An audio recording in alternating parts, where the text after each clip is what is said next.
ತಿರುಗಿ ನೋಡಿ ಕೆಲಸ ನಿರ್ವಹಣೆ ಮಾಡ್ತಕ್ಕಂಥ ಭಾರತೀಯ ಜನತಾ ಪಾರ್ಟಿಯ ನೇತಾರರು, ಭಾರತದ ಪ್ರಧಾನಮಂತ್ರಿಗಳಾಗಿರ್ತಕ್ಕಂಥ ನರೇಂದ್ರ ಮೋದಿಯವರ ಬಗ್ಗೆ ಕಾಂಗ್ರೆಸ್ಸಿನ ಮುಖಂಡರಾಗಿರ್ತಕ್ಕಂಥ ರಾಹುಲ್ ಗಾಂಧಿಯವರು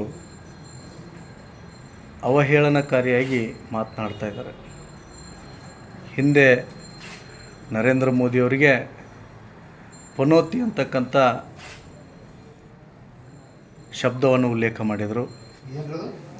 ಪನೋತಿ ಅಂತೇಳಿ.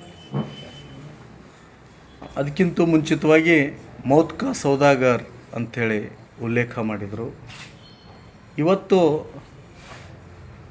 ಪ್ರಧಾನಮಂತ್ರಿ ಹಿಂದುಳಿದ ವರ್ಗಕ್ಕೆ ಸೇರಿದ ವ್ಯಕ್ತಿನೇ ಅಲ್ಲ ಅಂಥೇಳಿ ಮಾತನಾಡಿ ಇಡೀ ದೇಶದಲ್ಲಿರ್ತಕ್ಕಂಥ ಹಿಂದುಳಿದ ಸಮುದಾಯಕ್ಕೆ ಅವಮಾನ ತರುವಂಥ ಕೆಲಸವನ್ನು ಮಾಡಿದರು.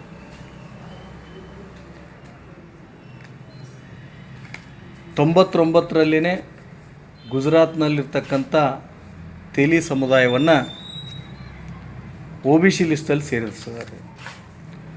ಗುಜರಾತ್ನಲ್ಲಿ ತೇಲಿ ಅಂತೇಳಿ ಕರ್ತಕ್ಕಂಥ ಸಮುದಾಯ ಕರ್ನಾಟಕದಲ್ಲಿ ಗಾಣಿಗ ಅಂತಕ್ಕಂಥ ಸಮುದಾಯಕ್ಕೆ ಸೇರಿರ್ತಕ್ಕಂಥವ್ರು. ಒಂದು ದೊಡ್ಡ ಸಮುದಾಯ. ಅದರ ಜೊತೆಗೆ ಎಲ್ಲ ಸಮುದಾಯದ ಜನರು ಸಹಿತ ಪ್ರೀತಿ ಮಾಡ್ತಕ್ಕಂಥ ವ್ಯಕ್ತಿ ನರೇಂದ್ರ ಮೋದಿಯವರು. ಇಡೀ ಜಗತ್ತಿನಲ್ಲಿರ್ತಕ್ಕಂಥ ಪ್ರತಿಯೊಬ್ಬರು ಸಹಿತ ನಮ್ಮ ದೇಶಕ್ಕೆ ಪ್ರಧಾನಮಂತ್ರಿ ಇದ್ದರೆ ನರೇಂದ್ರ ಮೋದಿ ಅಂಥವ್ರು ಇರಬೇಕು ಅನ್ನುವಂಥ ಉಚ್ಚಾರವನ್ನು ಮಾಡಿ ಜನ ಇವತ್ತು ಹೊಗಳಿಕೆಯನ್ನು ನೀಡ್ತಾ ಇದ್ದಾರೆ. ಅಂಥ ಸಮಯದಲ್ಲಿ ನಮ್ಮ ದೇಶದ ಪ್ರಧಾನಮಂತ್ರಿಗಳನ್ನೇ ಅವಹೇಳನಕಾರಿಯಾಗಿ ಮಾತಾಡ್ತಕ್ಕಂಥದ್ದು ಸರಿಯಾದದ್ದಲ್ಲ. ರಾಹುಲ್ ಗಾಂಧಿ ಅವರಿಗೆ ಕರ್ನಾಟಕದಿಂದ ಒಂದು ಎಚ್ಚರಿಕೆಯನ್ನು ಕೊಡ್ತಾ ಇದ್ದೀವಿ. ಕರ್ನಾಟಕ ಪಕ್ಷಕ್ಕೂ ಎಚ್ಚರಿಕೆಯನ್ನು ಕೊಡ್ತಾ ಇದ್ದೀವಿ. ಸನ್ಮಾನ್ಯ ನರೇಂದ್ರ ಮೋದಿಯವ್ರನ್ನ ನಡೆದುಕೊಳ್ಳತಕ್ಕಂಥ ರೀತಿ, ಮಾಡ್ತಕ್ಕಂಥ ಕೆಲಸ ಕಾರ್ಯಗಳನ್ನು ನೋಡಿ ನೀವೆಲ್ಲರೂ ಕಾಂಗ್ರೆಸ್ಸಿಗರು ಇಲ್ಲ ಸಲ್ಲದ ಆರೋಪಗಳನ್ನು ಮಾಡಿ ಈ ಸಮುದಾಯಗಳಿಗೆ ಅವಹೇಳನವಾಗಿ ನಡ್ತಕ್ಕಂಥ ಕೆಲಸವನ್ನು ನೀವು ಮಾಡ್ತಾಯಿದ್ದೀರಿ. ನೀವು ಈ ದೇಶವನ್ನು ಸ್ವತಂತ್ರ ಸಿಕ್ಕ ನಂತರ 60 ವರ್ಷ ಆಳಿದ್ದು ಇದೇ ರೀತಿಯಾಗಿ ನಡ್ಕೊಂಡು. ಯಾಕಂದರೆ ಗಾಂಧಿ ಕುಟುಂಬಕ್ಕೆ ದೇಶದಲ್ಲಿ ಮತ್ತೊಬ್ಬರು ಯಾರೂ ಬರಬಾರ್ದು, ನಮ್ಮ ಕಪಿಮುಷ್ಟಿಯಲ್ಲೇ ಭಾರತ ಇರಬೇಕನ್ನುವಂಥ ಕಲ್ಪನೆಯನ್ನು ಬೆಳೆದಿರ್ತಕ್ಕಂಥದ್ದು ಗಾಂಧಿ ಕುಟುಂಬ. ಅದರಲ್ಲಿಯೂ ಸಹಿತ ಒಂದು ಗ್ರಾಮ ಪಂಚಾಯಿತಿ ಸದಸ್ಯನೂ ಆಗೋದಕ್ಕೆ ಅನರ್ಹರಾಗಿರ್ತಕ್ಕಂಥ ಒಬ್ಬ ರಾಹುಲ್ ಗಾಂಧಿ ದೇಶದ ಅಪ್ರತಿಮ ನಾಯಕನಿಗೆ ಈ ರೀತಿ ಮಾತಾಡ್ತಕ್ಕಂಥದ್ದು ಒಂದು ಎಚ್ಚರಿಕೆ ಗಂಟೆಯಾಗಿ ನೀಡಬೇಕಾಗಿದೆ. ನೀವು 2019 ಚುನಾವಣೆ ಇರ್ಬೋದು, 2014 ಚುನಾವಣೆಯಲ್ಲಿ ದೇಶದ ಎಲ್ಲ ಜನ ನಿಮ್ಮನ್ನು ಯಾವ ರೀತಿ ತಿರಸ್ಕಾರ ಮಾಡಿದ್ದಾರೆ ಅನ್ನೋದು ಗೊತ್ತಿದೆ. ಇವತ್ತು ನಿಮ್ಮ ಪಕ್ಷದ ರಾಷ್ಟ್ರೀಯ ಅಧ್ಯಕ್ಷರು ಹೇಳ್ತಾ ಇದ್ದಾರೆ, ಭಾರತೀಯ ಜನತಾ ಪಾರ್ಟಿ ನರೇಂದ್ರ ಮೋದಿಯವರ ನೇತೃತ್ವದಲ್ಲಿ 400 ಸೀಟ್ಗಳನ್ನು ಗೆಲ್ಲೋದ್ರ ಮುಖಾಂತರ ಮತ್ತೆ ಬಹುಮತಕ್ಕೆ ಬರುತ್ತೆ ಅಂತೇಳಿ ನಿಮ್ಮ ರಾಷ್ಟ್ರೀಯ ಅಧ್ಯಕ್ಷರು ಹೇಳಿದ್ರು ಸಹಿತ ಅದು ನಿಮಗೆ ಅರಗಿಸ್ಕೊಳ್ಳೋಕ್ಕಾಗ್ತಾ ಇಲ್ಲ ರಾಹುಲ್ ಗಾಂಧಿಯವರೇ. ಅದು ಅರಗಿಸ್ಕೊಳ್ಳೋದೇ ಅವರಿಗಿರ್ತಕ್ಕಂಥ ಜನಬೆಂಬಲ, ಜನಪ್ರಿಯತೆಯನ್ನು ಅವಹೇಳನಕಾರಿಯಾಗಿ ನೋಡುವಂಥ ಕೆಲಸವನ್ನು ನೀವು ಮಾಡ್ತಾಯಿದ್ದೀರಿ. ನಿಮ್ಮ ಮಾನಸಿಕ ಸ್ಥಿತಿಯನ್ನು ಬದಲಾಯಿಸ್ಕೊಳ್ಳಿ. ರಾಹುಲ್ ಗಾಂಧಿಯವರ ಮಾನಸಿಕ ಸ್ಥಿತಿಯನ್ನು ನಾನು ಆಗಲೇ ಉಲ್ಲೇಖ ಮಾಡಿದಂಗೆ ಒಬ್ಬ ಗ್ರಾಮ ಪಂಚಾಯಿತಿ ಸದಸ್ಯಗಿಲ್ಲದೆ ಇರೋದಷ್ಟು ಅವೈಜ್ಞಾನಿಕವಾಗಿರ್ತಕ್ಕಂಥ ವ್ಯಕ್ತಿ. ಆದರೆ ಕಾಂಗ್ರೆಸ್ಸಿಗರಿಗೆ ಅನಿವಾರ್ಯ, ಬೇರೆ ಯಾರು ಮಾತಾಡ್ತಕ್ಕಂಥ ವ್ಯವಸ್ಥೆಯಲ್ಲಿ ಇಲ್ಲ. ನೀವು ನಡ್ಕೊತಕ್ಕಂಥ ರೀತಿಯನ್ನು ನೋಡಿನೇ ಇವತ್ತು ಬೇರೆ ಬೇರೆ ರಾಜ್ಯದಲ್ಲಿರ್ತಕ್ಕಂಥ ಕರ್ನಾಟಕವನ್ನು ಒಳಗೊಂಡಂಥ ಸಹಿತ ಎಲ್ಲ ಕಾಂಗ್ರೆಸ್ಸಿನ ನಾಯಕರು ಆ ಪಕ್ಷವನ್ನು ತೊರೆದು ಇವತ್ತು ಭಾರತೀಯ ಜನತಾ ಪಾರ್ಟಿ ನರೇಂದ್ರ ಮೋದಿಯವರ ನೇತೃತ್ವವನ್ನು ಹೊತ್ಕೊಂಡು ಬರ್ತಾ ಇದ್ದಾರೆ. ನೀವು ಹಗಲುಗನಸು ಕಾಣ್ತಾ ಇದ್ದೀರಿ. ಕಳೆದ 2 ಚುನಾವಣೆ, ಇದು 3ನೇ ಚುನಾವಣೆಯಲ್ಲಿ ನಿಮ್ಮನ್ನು ನಮ್ಮ ಕೇಂದ್ರದ ರಕ್ಷಣಾ ಮಂತ್ರಿಗಳು ಹೇಳಿದರು, ಎಷ್ಟು ಸರಿಯಾರ ಇವನ್ನ ಮುನ್ನೆಲೆಗೆ ತೊಗೊಂಬರ್ತೀರಿ ರಾಹುಲ್ ಗಾಂಧಿಯನ್ನು, ಎಷ್ಟು ಸರಿ ಲಾಂಚ್ ಮಾಡ್ತಾಯಿದ್ದೀರಿ, ನಿಮ್ಮನ್ನು ಇನ್ನೂ 100 ಬಾರಿ ಲಾಂಚ್ ಮಾಡಿದರೂ ಸಹಿತ ಕೇಂದ್ರದಲ್ಲಿ ನೀವು ಹಗಲುಗನಸ್ಕ ಅಂತೀರಿ, ನಿಮ್ಮ ಸರ್ಕಾರ ಬರೋಕ್ಕೆ ಸಾಧ್ಯ ಇಲ್ಲ. ಆದರೆ ನರೇಂದ್ರ ಮೋದಿಯವರ ದೂರದೃಷ್ಟಿ, ನರೇಂದ್ರ ಮೋದಿಯವರಿಗೆ ಭಾರತದ ಮೇಲಿರ್ತಕ್ಕಂಥ ಪ್ರೀತಿ, ಭಾರತದಲ್ಲಿರ್ತಕ್ಕಂಥ 140 ಕೋಟಿ ಜನರ ಮೇಲಿರ್ತಕ್ಕಂಥ ಚಿಂತನೆ ನಿಮ್ಮ ಮಾನಸಿಕ ಸ್ಥಿತಿಯನ್ನು ಹಾಳು ಮಾಡ್ತಾ ಇದೆ. ನಿಮ್ಮ ಮಾನಸಿಕ ಸ್ಥಿತಿ ಅವರ ಏಳಿಗೆಯನ್ನು ಸಹಿಸೋಕ್ಕಾಗ್ತಾ ಇಲ್ಲ. ಅದಕ್ಕಾಗಿ ಭಾರತೀಯ ಜನತಾ ಪಾರ್ಟಿಯ ಪ್ರತಿಯೊಬ್ಬ ಕಾರ್ಯಕರ್ತರು, ಅದರಲ್ಲಿ ಹಿಂದುಳಿದ ಮೋರ್ಚಾದ ಎಲ್ಲ ಸಮುದಾಯದ ಜನರು ಒಗ್ಗಟ್ಟಿನಿಂದ ನರೇಂದ್ರ ಮೋದಿಯವ್ರ ಜೊತೆಗೆ ನಿಂತಿದ್ದಾರೆ. ನರೇಂದ್ರ ಮೋದಿಯವರು ಹಿಂದುಳಿದ ಸಮುದಾಯಕ್ಕೆ ಕೊಟ್ಟಿರ್ತಕ್ಕಂಥ ಕೊಡುಗೆ ಈ ದೇಶದಲ್ಲಿ ಯಾವುದೇ ಪ್ರಧಾನಮಂತ್ರಿಗಳು ಇಲ್ಲಿವರೆಗೂ ಕೊಟ್ಟಿಲ್ಲ. ಅದಕ್ಕಾಗಿ ಸನ್ಮಾನ್ಯ ರಾಹುಲ್ ಗಾಂಧಿಯವರೇ, ನಿಮ್ಮ ಮಾನಸಿಕ ಸ್ಥಿತಿಯನ್ನು ಬದಲಾಯಿಸ್ಕೊಳ್ಳಿ. ಅದೇ ರೀತಿಯೇ ಕರ್ನಾಟಕದ ಮುಖ್ಯಮಂತ್ರಿಗಳು, ಯಾಕಂದರೆ ನಮ್ಮಲ್ಲಿ ಒಂದು ಗಾದೆ ಇದೆ, ಹಿರಿಯಕ್ಕ ಹೆಂಗೆ ನಡ್ಕೋತಾರೆ ಮನೆ ಮಂದಿಗೆಲ್ಲ ಅಂತಕ್ಕಂಥದ್ದು. ರಾಹುಲ್ ಗಾಂಧಿನೇ ಕೂತ ರೀತಿ ಪ್ರಧಾನಮಂತ್ರಿಯಲ್ಲಿ ಬಗ್ಗೆ ಮಾತಾಡಿದಾಗ ಇಲ್ಲಿರ್ತಕ್ಕಂಥ ಮುಖ್ಯಮಂತ್ರಿನೂ ಸಹಿತ ಬುಡಕಟ್ಟು ಜನಾಂಗದಿಂದ ಬಂದಿರತಕ್ಕಂಥ ಭಾರತದ ರಾಷ್ಟ್ರಪತಿಗೆ ಯಾವ ರೀತಿ ಮಾತನಾಡಿದಾರಂತ ತಮಗೆಲ್ಲರಿಗೂ ಗೊತ್ತಿದೆ. ಇಂಥ ಸಂಸ್ಕೃತಿಯಲ್ಲಿ ಬೆಳೆದಿರ್ತಕ್ಕಂಥ ಕಾಂಗ್ರೆಸ್ಸಿಗರಿಗೆ 2024ರಲ್ಲಿ ಭಾರತದಲ್ಲಿ ಅಷ್ಟೇ ಅಲ್ಲ, ಕರ್ನಾಟಕದ ಜನ, ಭಾರತದ ಎಲ್ಲ ಜನರು ಸಹಿತ ಉತ್ತರ ಕೊಡೋಕ್ಕೆ ತಯಾರಾಗಿದ್ದಾರೆ. ಇನ್ಮೇಲೆ ಅನ್ನೋದ್ರದ್ದು ನೀವು ಸನ್ಮಾನ್ಯ ಪ್ರಧಾನಮಂತ್ರಿಗಳ ಬಗ್ಗೆ ಈ ರೀತಿಯಾಗಿ ಮಾತಾಡಿದರೆ ಎಲ್ಲ ಹಿಂದುಳಿದ ಸಮುದಾಯ ಜನ ಬೀದಿಗಿಳಿದು ನಿಮ್ಮ ವಿರುದ್ಧ ಹೋರಾಟ ಮಾಡಬೇಕಾಗತ್ತಂತೇಳಿ ಎಚ್ಚರಿಕೆ ಅಂತ ತಿಳಿಸ್ತಾ ಇದ್ದೀವಿ.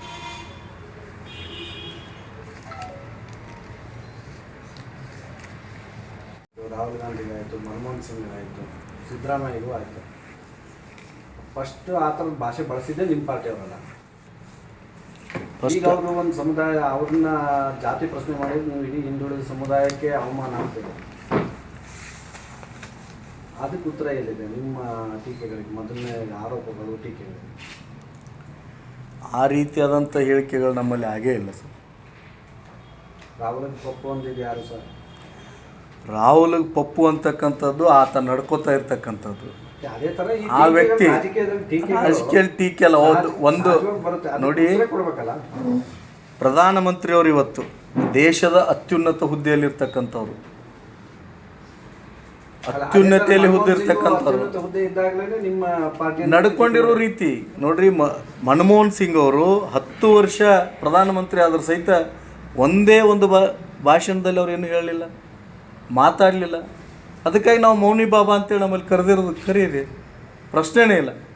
ಆದರೆ ಇಡೀ ಒಂದು ಸಮುದಾಯವನ್ನು ಪ್ರಧಾನಮಂತ್ರಿಯವರಿಗೆ ಅವ್ರು ಪ್ರತಿದಿನ ಮಾತಾಡ್ತಾ ಇದ್ದಾರೆ, ಯಾವುದ್ಯಾವುದೋ ಬೇರೆ ರೀತಿಯಲ್ಲಿ ಮಾತಾಡ್ತಾ ಇದ್ದಾರೆ.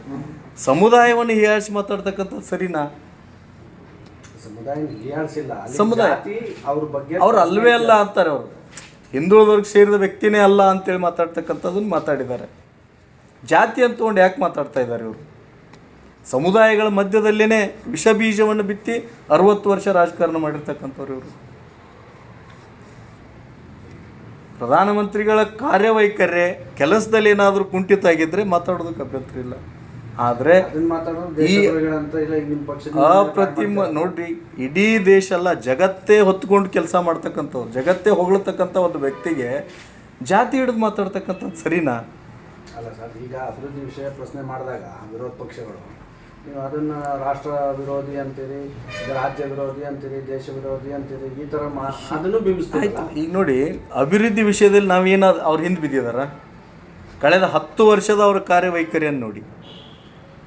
ಅಭಿವೃದ್ಧಿ ವಿಚಾರ ಯಾವುದು ಪ್ರಶ್ನೆ ಮಾಡಬಾರ್ದು, ಪ್ರಶ್ನೆ ಮಾಡೋದಲ್ಲ, ಅಭಿವೃದ್ಧಿ ಮಾಡ್ರಿ, ಇನ್ನೂ ಇಂಥ ಅಭಿವೃದ್ಧಿ ಮಾಡಿ.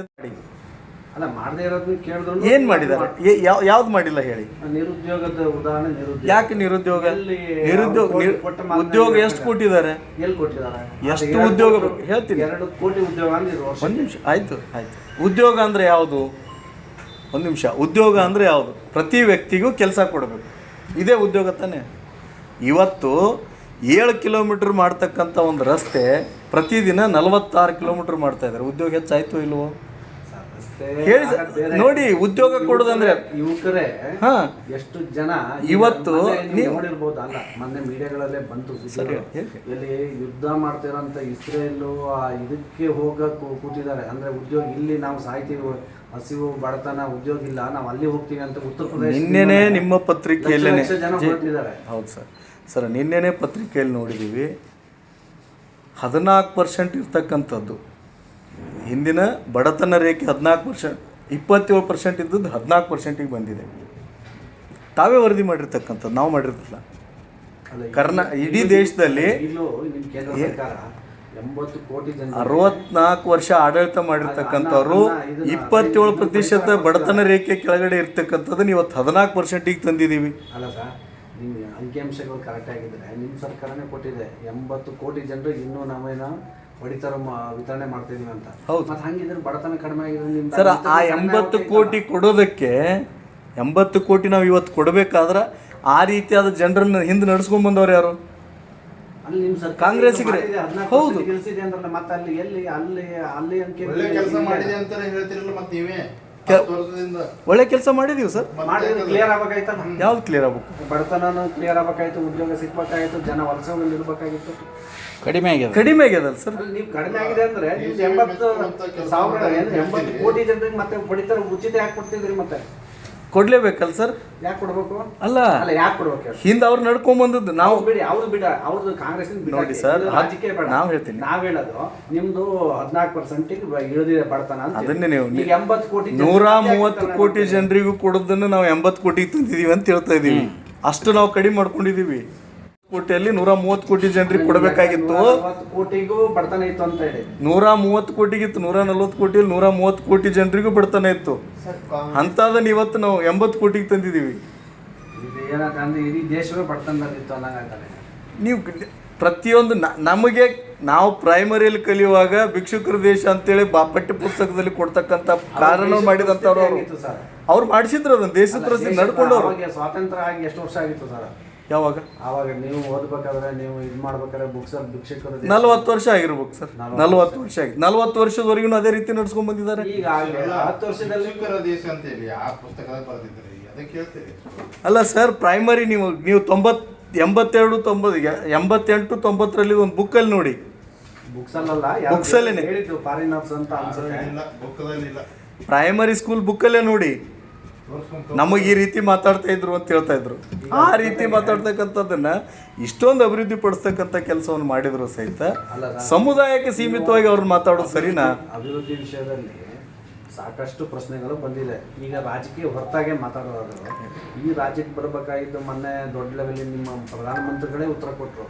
ಅದರಲ್ಲಿ ಅಂಕಿಅಂಶಗಳಲ್ಲಿ ಎಷ್ಟು ಅಗಗಂತ ವ್ಯತ್ಯಾಸಗಳಿದ್ದವು, ನಿಮ್ಮ ಸರ್ಕಾರ ಕೊಟ್ಟಿದ್ದು, ನಿಮ್ಮ ಹಣಕಾಸು ಸಚಿವರು ರಾಜ್ಯಕ್ಕೆ ಎಷ್ಟು ಮೋಸ ಆಗಿದೆ ಅನ್ನೋದು ಇದನ್ನೆಲ್ಲ ಪ್ರಶ್ನೆ ಮಾಡಿದಾಗ ಸಹಜವಾಗಿ ನಿಮ್ಮ ಇವರು ದೇಶದ್ರೋಹಿಗಳು ಅದು ಈ ಥರದ ಅಪಪ್ರಚಾರಗಳೇ ಜಾಸ್ತಿ ನಡೆಯುತ್ತೆ.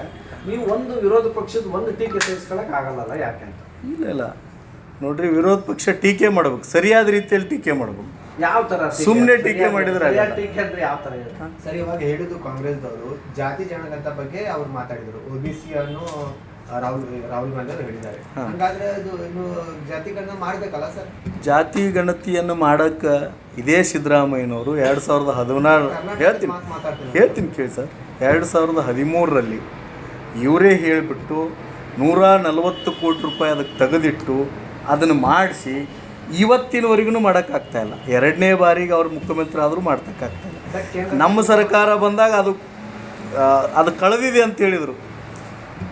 ಕೊಡೋಕ್ಕಾಗಲಿಲ್ಲ, ಅವ್ರು ವರದಿ ಕೊಡೋಕ್ಕಾಗಲಿಲ್ಲ.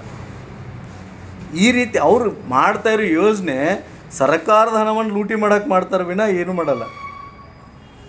ಮೊದಲ ಬಾರಿಗೆ ಸಾಂವಿಧಾನಿಕವಾಗಿ ಹಿಂದುಳಿದ ವರ್ಗಕ್ಕೆ ಕೊಟ್ಟವರೇ ನರೇಂದ್ರ ಮೋದಿ ಅವರು. ಸಾಂವಿಧಾನಿಕವಾಗಿ ಪ್ರಾತಿನಿಧ್ಯ ಕೊಡೋದು ಸಹಿತ ಮಾಡಿರಲಿಲ್ಲ ಕಾಂಗ್ರೆಸ್ಸಿಗರು. ಕಾಂಗ್ರೆಸ್ನವರೇ, ರಾಹುಲ್ ಗಾಂಧಿ, ರಾಜೀವ್ ಗಾಂಧಿ ಅವರೇ ಮಾಡಿರೋದು ಅದನ್ನು. ವಿರೋಧ ಮಾಡಿದ್ದ? ಹೌದು, ನೀವು ನೋಡಿ ಸರ್. ಇಲ್ಲ ಸಾಧ್ಯನೇ ಇಲ್ಲ. ರಾಜೀವ್ ಗಾಂಧಿ ಅವರೇ ಮಾಡಿದ್ರು.